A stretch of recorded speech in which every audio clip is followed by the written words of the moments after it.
Renewable energy? That's a term I keep hearing a lot about lately. Renewable energy is energy that comes from natural sources that can be used over and over again because they naturally refill themselves over time. Using renewable energy helps reduce pollution and slows down climate change. I'm Mrs. Mask. I did some research about two types of renewable energy, solar power and hydropower. I read an article from Michigan State University about the solar panels they use, and also an article from a company that makes solar panels. We'll look at what I found out. After I share my information, we'll use a graphic organizer called the Venn Diagram to help us compare. Using a Venn diagram also supports us to comprehend or understand our information better. A Venn diagram has two circles that overlap in the middle, where I will write what is alike or similar about the two kinds of renewable energy. In the parts of the circle that do not overlap, I will label one side hydropower and one side solar power, and record or write what is different about them.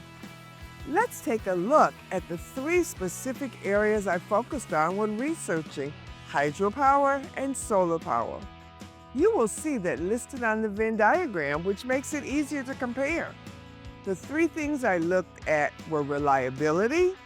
Can we count on this type of energy always being available?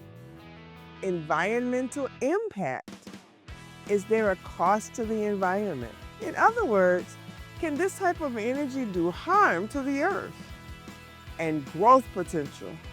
Can this type of energy be expanded to be more widely used around the world? Let's start with the information I found out about hydropower. Hydropower uses moving water to make electricity. Imagine a river flowing downhill. When we build a dam, we can use the force of that water to spin big wheels called turbines, which makes electricity. Michigan has a lot of rivers and lakes, so there are a lot of places where hydropower can be generated. Reliability.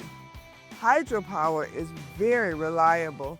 This means it works all the time, day or night, rain or shine, as long as water is moving. Environmental impact. Even though hydropower doesn't cause air pollution, it can change the way rivers work. When we build dams, it can be harder for fish to swim, and sometimes it changes the river for animals and plants nearby. Growth potential. Michigan already uses many of the rivers that are good for hydropower, so it would be hard to build many more big hydropower plants. Now, what is solar power? Solar power uses energy from the sun to make electricity.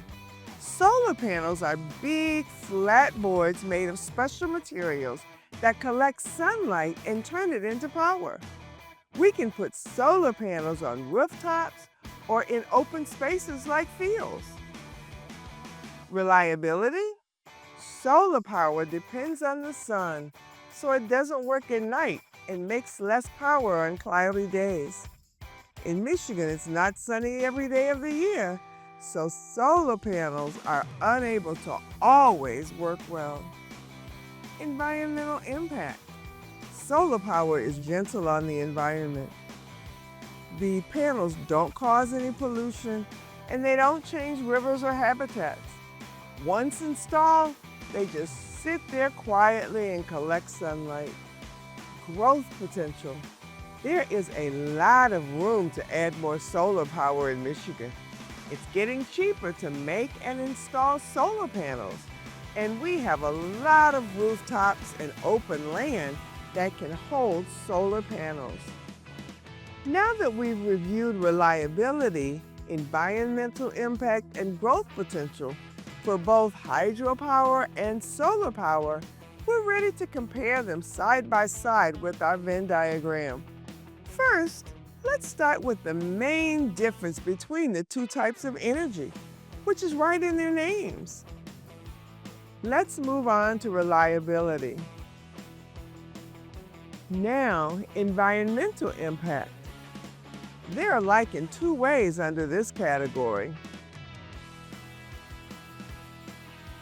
Rivers can change because of hydropower and makes it harder for fish to swim. It can even affect nearby animals and plants. What about growth potential? Let's look at what we know about renewable energy as a whole. These items can go in the middle of our diagram because they are true for both hydropower and solar power. From our Venn diagram, we can see the similarities and differences of hydropower and solar power in a way that makes it very easy to compare them and understand them. What would you do with this information? I can use this to help me understand the differences or to talk to others about them, and maybe even write a persuasive essay about which one we should look into for our great state of Michigan.